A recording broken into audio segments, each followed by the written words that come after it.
보이지 않죠? 보이지도 않고 냄새도 안 나요. 냄새도 없는 이것. 잡히지도 않아요. 미처 깨닫지 못하고 있는 사이 주변을 둘러싼 전자제품들이 우리를 향해 나타나고 있는 전자파. 이러한 전자파의 과다 노출 시에는 건강에 도움이 되지 않기 때문에 하지만 바로 알면 피할 수 있다. 전자파의 진실 혹은 거짓. 지금부터 전자파의 똑똑한 발견이 시작됩니다. 전기 없이는 단 하루도 살 수 없는 현대인. 그만큼 전자파에 많이 노출돼 있다고 해도 과언이 아닌데, 그렇다면 우리는 일상생활에서 얼마나 많은 전자파를 접할까? 실험맨을 통해 우리의 하루를 살펴봤다.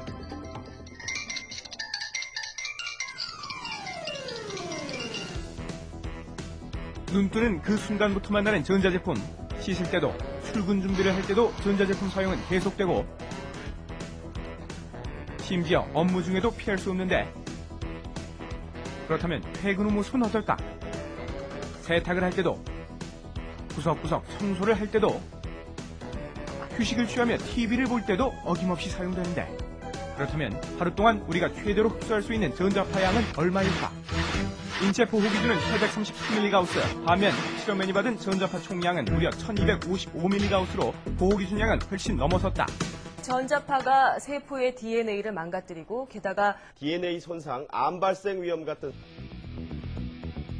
이처럼 지속적으로 전자파에 노출된 인체는 백혈병, 뇌질환, 유방암, 치매와 같은 각종 질병을 유발할 수 있다고 전문가들은 경고하는데, 우리에게 편리함을 주지만 동시에 공공의 적이 되어버린 전자제품의 전자파, 그 위험성은 무엇 때문일까?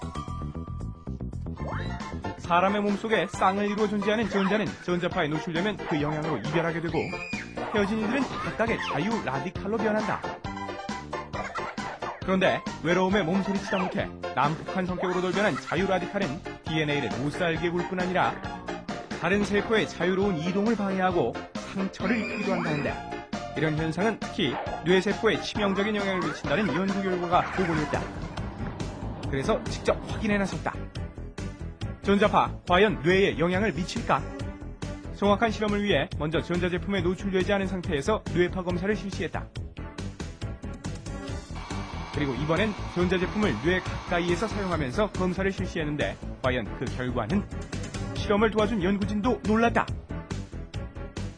전자파에 노출되지 않은 상태에서의 뇌파는 안정적인 반면, 뇌 가까이에서 전자제품을 사용했을 경우에는 뇌파가 굉장히 불안한 상태임을 확인할 수 있었다.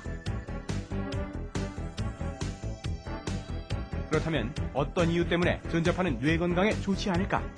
그 생체 리듬을 방해를 함으로써 그 수면을 취할 때 수면 시간이 사용하기 전보다 길어진다거나, 또는 그 낮 동안에 업무를 할 때라든가 학습을 할 때에 그런 어떤 교란 상태를 일으킴으로써 이 전자파는 오랫동안 노출되게 되면 여러 가지 상황에 안 좋은 영향을 미친다는 것을 확인할 수가 있는 것입니다. 그렇다면 전자제품 중 전자파를 가장 많이 방출하는 것은 무엇인지 함께 알아봤다. 3위, 빨아들이는 흡입력만큼이나 강했다. 진공청소기. 전자파 방출왕 2위는 전자레인지.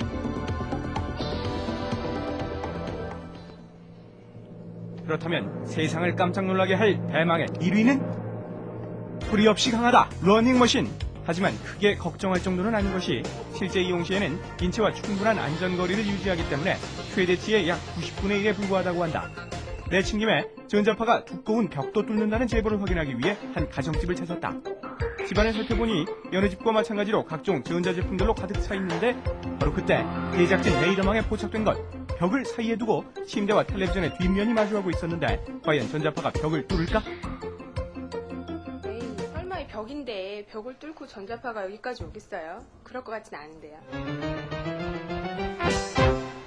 전자파 중 인체에 가장 해롭다는 자기장을 측정해본 결과, 텔레비전에서 나온 전자파는 놀랍게도 벽 너머 방에서도 측정되었는데, 예상치 못한 결과를 직접 눈으로 확인한 주부의 반응은? 어머, 정말 이렇게 나온 거예요? 네. 이게 정말 벽을 뚫고 이렇게 나오는 거예요? 정말 몰랐어요. 근데 얼른 바꿔야겠는데요. 이게 떨어뜨려놔야겠는데, 한 장. 전자파 힘에 놀란 가슴 진정할 겨를도 없이 제작진의 눈에 들어온 또 다른 전자파가 있었으니 그 주인공 휴대전화. 그렇다. 유럽의 여러 나라에서는 어린이들의 휴대전화 사용을 억제하자는 주장이 제기될 만큼 그 유해성과 위험성을 일정 부분 인정하고 있는데 여기서 잠깐! 전자파 피할 수 없다면 줄여라.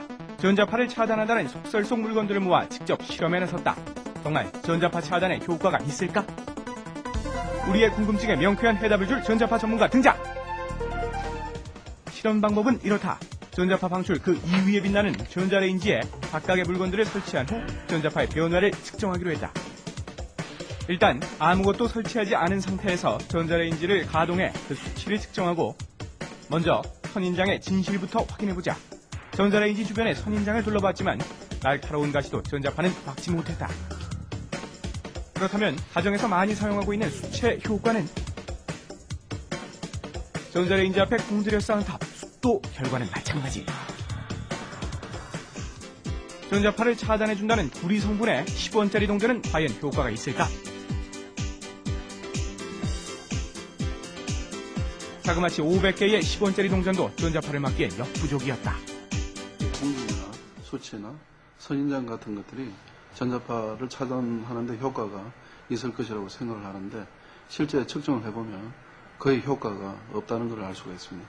차라리 가전제품이나 컴퓨터 같은 것들은 적정한 사용 거리를 준수를 하게 되면 더 도움이 될 거라고 생각이 됩니다. 그렇다. 안전거리 확보는 운전할 때만 필요한 것이 아니었다. 전자파를 줄이는 그 해답은 바로 안전거리. 텔레비전은 1.5m 이상의 거리를 두고 시청하는 것이 좋고 전자레인지는 2m 이상. 이렇듯 안전거리만 잘 지킨다면 전자파로부터 충분히 자유로워질 수 있다. 확실한 결과를 위해 각각의 거리에 따른 전자파 방출량을 다시 한번 측정해보기로 한 제작진. 그 결과 가전제품과의 거리가 멀어질수록 실제로 방출량이 줄어들었고 안전거리 이상에서는 전자파가 거의 측정되지 않았다. 그리고 좀 더 안전한 사용을 원한다면 전자레인지는 이물질이 쌓이지 않게 자주 닦아주고 휴대전화의 경우 집안에서는 가능하면 전자파 방출량이 거의 없는 유선전화 사용을 권장하고 있다. 또한 물을 자주 마시면 체내 유해물질을 씻어내는 데 도움이 된다고 한다. 전자파 유해성에 대해서는 지난 20여 년간 논란이 되어 왔습니다. 과학적 확증은 아직도 안 된 상태이지만 일부 연구에서 자율신경계 교란 등이 보고가 있습니다. 이러한 전자파의 과다 노출 시에는 건강에 도움이 되지 않기 때문에 가전제품 사용 시 적당한 거리를 유지하고 또 사용하지 않을 때는 코드를 뽑아놓는 생활습관을 유지하는 것이 도움이 되겠습니다. 네. 네. 아, 그동안 헛수고했는데요. 네. 수 사다 놓고 그건 선인장 맞아요, 사다 맞아요. 놓고 했는데요. 괜히 쓸데없이 돈 안 쓰고 동전 갖다 놓고. 예. 네. 안전거리 확보가 제일 중요하네요. 네. 네. 그렇습니다. 결국은 멀리 떨어져